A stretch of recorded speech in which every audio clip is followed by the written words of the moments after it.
نحمده ونصلي على رسوله الكريم اما بعد محترم سامعین و ناظرین، السلام علیکم ورحمۃ اللہ وبرکاتہ۔ مذہب اسلام میں ایسے تو تمام دن، تمام مہینے، تمام سال یکساں اور برابر ہیں، باعث برکت اور سعادت ہیں، لیکن کچھ دنوں کو، کچھ مہینوں کو باقی دوسرے مہینوں اور دنوں کے مقابلے میں فضیلت بخشی گئی ہے۔ انہی فضیلت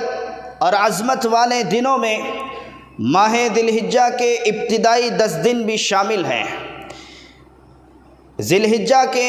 ابتدائی 10 دنوں کی فضیلت کو بیان کرتے ہوئے اللہ تبارک و تعالی اپنے کلام مجید میں یہ بات ارشاد فرما رہے ہیں۔ اعوذ باللہ من الشیطان الرجیم، بسم اللہ الرحمن الرحیم، والفجر ولیال عشر، قسم ہے فجر کی اور 10 راتوں کی۔ اس آیت کریمہ میں جن 10 راتوں کی قسم کھائی گئی ہے، ان 10 راتوں سے مراد مفسرین کرام کی ایک بڑی جماعت نے ذی-الحجہ کے ابتدائی 10 دن مراد لیے ہیں۔ جیسا کہ ہم سب اس بات سے بخوبی واقف ہیں کہ جب کوئی بات قسم کے ذریعے سے کہی جاتی ہے تو اس سے اس بات کی اہمیت، اس بات کی فضیلت، اس بات کی عظمت کو بیان کرنا مقصود ہوتا ہے۔ تو اللہ تبارک و تعالی نے بھی قرآن پاک میں بہت ساری چیزوں کی قسم کھائی ہے، تو یہاں پر جن 10 راتوں کی اللہ تبارک و تعالی نے قسم کھائی ہے، اس سے ماہ ذی-الحجہ کے ابتدائی 10 دن مراد لیے ہیں۔ تو گویا کہ اللہ تبارک و تعالی کا ان 10 راتوں سے متعلق قسم کھانا، ان ماہ ذی-الحجہ کے ابتدائی 10 دن کی فضیلت اس سے واضح ہو جاتی ہے۔ جس طرح قرآن پاک میں ماہ ذی-الحجہ کے ابتدائی 10 دن کو فضیلت والا کہا گیا ہے، اسی طرح احادیث مبارکہ میں بھی اللہ کے نبی علیہ السلام نے بھی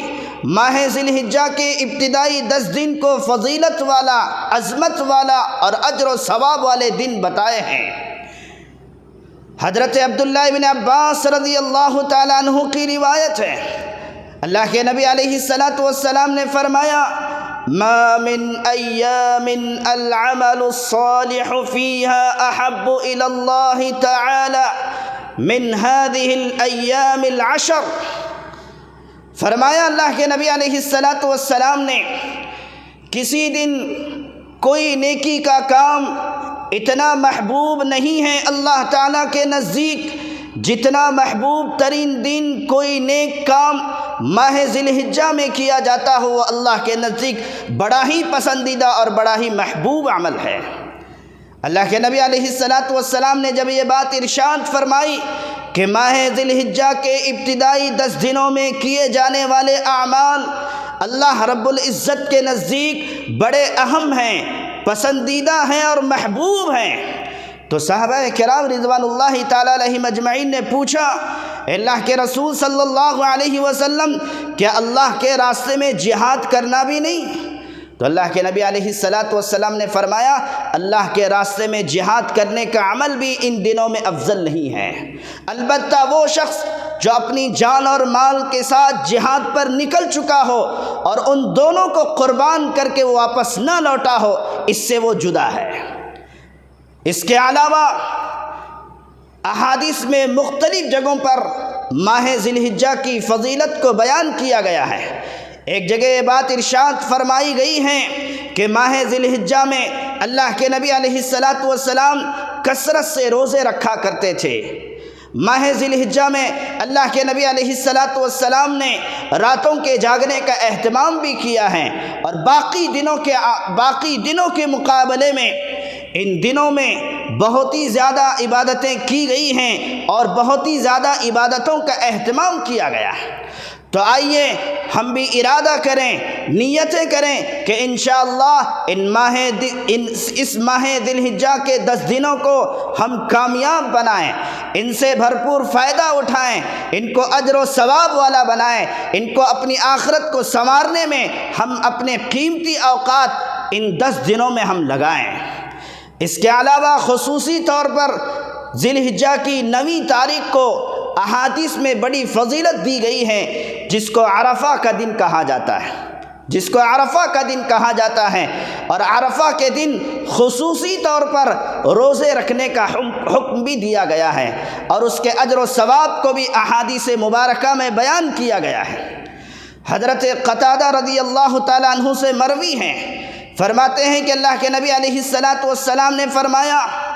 صیام یوم عرفۃ احتسب علی اللہ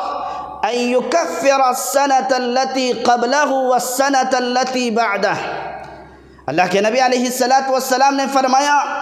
عرفہ کے روزوں سے متعلق مجھے اللہ تعالیٰ سے اس بات کی قوی امید ہے کہ اللہ تعالیٰ اس دن کے روزہ رکھنے پر 1 سال کے پہلے کے گناہ اور اگلے سال کے گناہ کو اللہ تعالیٰ معاف فرما دیتے ہیں۔ تو آئیے کہ ہم 9 ذی الحجہ کے روزے کا بھی اہتمام کریں، اور اسی طرح سے ذی الحجہ کے اکثر دنوں میں ہم روزے رکھنے کا اہتمام کریں، تلاوت کا اہتمام کریں، ذکر کا اہتمام کریں، اور دیگر جو اعمال خیر ہیں ان کو زیادہ سے زیادہ ہم کرنے والے بنیں، کیونکہ اس طرح کی جو قیمتی گھڑیاں، جو قیمتی ساعتیں ہمیں اللہ تعالیٰ کی طرف سے نصیب ہیں، ان کو ہم کامیاب اور کارگر بنانے کی کوشش کریں، کیونکہ اللہ تبارک و تعالیٰ نے قرآن کریم میں ایک جگہ یہ بات ارشاد فرمائی ہے: اعوذ باللہ من الشیطان الرجیم وسارعوا الى مغفرۃ من ربکم وجنۃ عرضها السماوات والارض اعدت للمتقین۔ فرمایا اللہ تعالیٰ نے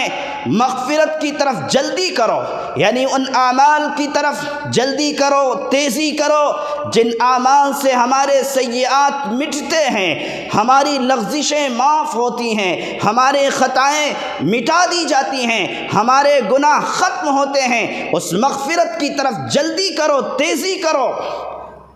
اور اس جنت کی طرف جس کی چوڑائی آسمانوں اور زمینوں کے برابر ہے، جو جنت اللہ تعالیٰ کے برگزیدہ بندوں کے لیے، اللہ سے ڈرنے والے پرہیزگار بندوں کے لیے تیار کی گئی ہے۔ تو میرے بھائیوں، انشاءاللہ